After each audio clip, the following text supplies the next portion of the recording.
Нявыплачаныя грошы, невыносная праца і нялюдскае стаўленне. Працаўнікі аграгарадку Батчы ў Кобрынскім раёне распавядаюць пра парушэнне іх правоў кіраўніцтвам калгасу.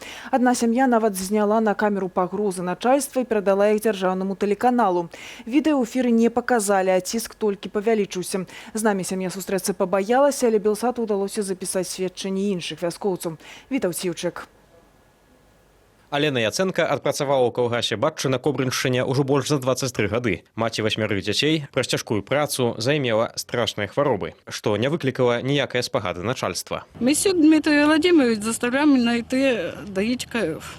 Хотя он знал мое состояние здоровья, что болею, что перенесла инсульт, что перенесла инфаркт, перенесла клиническую смерть, но он все-таки заставлял.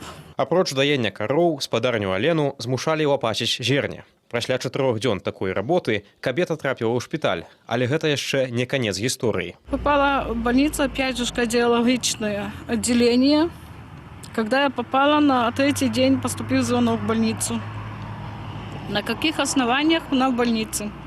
Нам вот надо на дойку. Цяпер Алена Яценка дамагаецца, каб яе перавялі на больш лёгкую працу ў сувязі са станам здароўя. Кабеце ў адказ запрапанавалі звольніцца. Між тым, да фізічных цяжкасцяў дадаюцца недаплаты заробкаў. Гэтак яшчэ адна працаўніца калгасу ў Батчах сведчыць, што ейны працоўны дзень штучна павялічылі без адпаведнай фінансавай надбаўкі.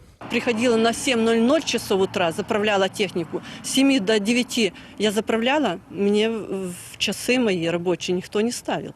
Мне рабочий день начинался с 9 до 5:00. Я, получается, бесплатно делала работу с 7 до 9. Ува ўсім гэтым бязмежжы вяскоўцы вінавацяць намесніка старшыні калгасу Дмітрыя Місюка. Звязацца з ім не ўдалося, а старшыня калгасу Олег Гангала таксама не даў нам разгорнутага каментара.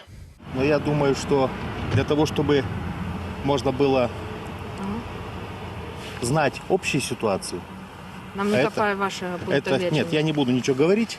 Значит, надо поговорить с людьми более широкой аудитории, для того, чтобы знать действительно ситуацию, которая на сегодняшний день в хозяйстве. Адметна, што далёка не ўсе вяскоўцы асмельваюцца размаўляць з Белсатам. Відавочна, мясцовыя жыхары папросту баяцца намесніка кіраўніка калгасу. Это некий человек, который з'явився на этой территории, неведомо откуда, со слов, и формально керує еще больше, чем той керівник, який офіційно з'являється керівником этого колгаса. Абараніцца працаўнікам, са словаў Валянціна Лазарэнкава, можа дапамагчы прафсаюзная камісія ў пытаннях працоўных спрэчак. Калі ж і гэта не развяжа праблемы, праваабаронца раяць вяскоўцам звяртацца ў пракуратуру.